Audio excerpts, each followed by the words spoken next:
Bonsoir à tous, merci de nous retrouver sur TV Sud pour votre journal local du Gard. La baguette en attente arrive dans le Gard. Ce mouvement incite les clients à effectuer un geste solidaire tout en achetant leur pain. Sur tout le territoire de la France, 77 boulangeries participent à l'opération.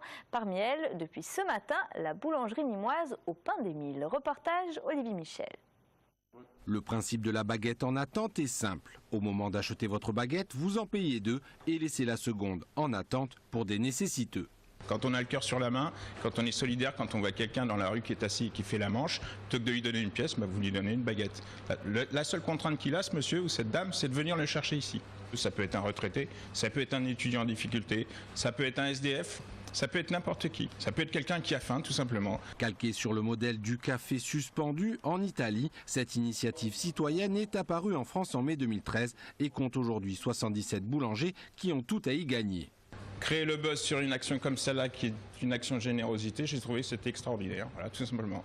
Mais le mouvement est avant tout une initiative citoyenne basée sur la générosité de chacun autour d'un produit de première nécessité hautement symbolique, le pain.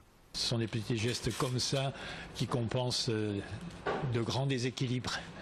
Prendre soin des indigents, des gens qui ont des problèmes financiers importants et qui ne mangent pas à leur faim.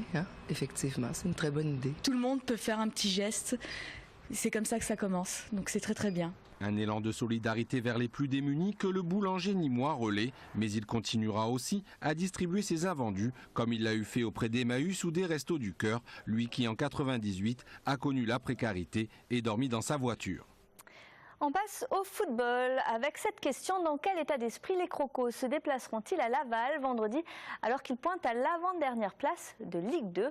La rencontre Stade Lavallois-Nîmes Olympique est aussi le premier match officiel du nouveau coach René Marsiglia sur le banc des footballeurs gardois. Écoutez. Vous savez, on est des caméléons, nous. Il faut qu'on se mette à la couleur de notre club quand nous changeons de club.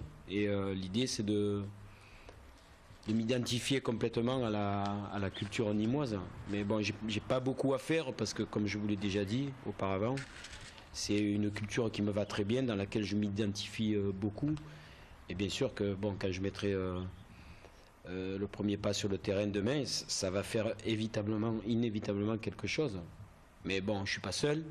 Heureusement que j'ai des joueurs qui seront là pour m'aider. Il y aura beaucoup d'émotions parce qu'on vit de ça.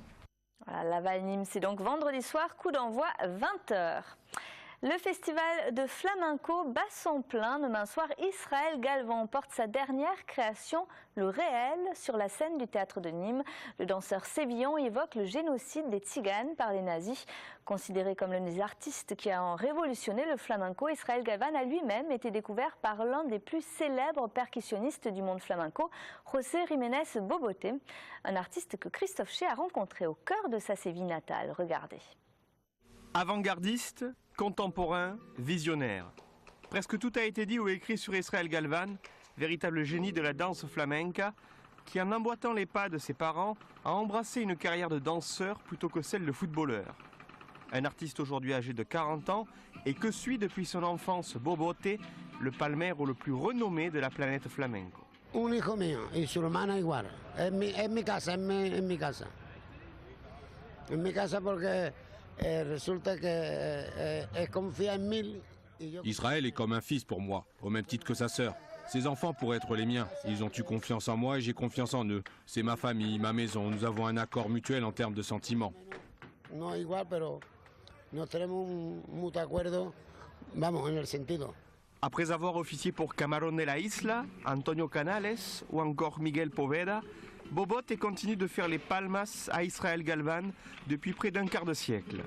Une présence sur scène pour évoquer entre autres la persécution des gitans par les nazis, fil conducteur du réel, spectacle coup de poing où le danseur repousse les limites d'un flamenco toujours plus contemporain. Eso está adelantado, quiero que vuelva a decir. C'est bien parce qu'Israël est en avance sur son époque qu'il est capable d'écrire et de mettre en scène des spectacles narrant des faits historiques aussi marquants. Avec tout le respect que j'ai pour les autres artistes, que cela plaise ou pas, le numéro 1 est Monsieur Israël Galvan. Il met tout le monde sans dessus-dessous et n'a aucun rival en la matière. Je l'ai vu débuter, aujourd'hui il est devenu un homme et un artiste accompli et avisé. Il pense les choses tout en restant fou, mais c'est un bon fou, un fou fréquentable, il y en a peu comme lui.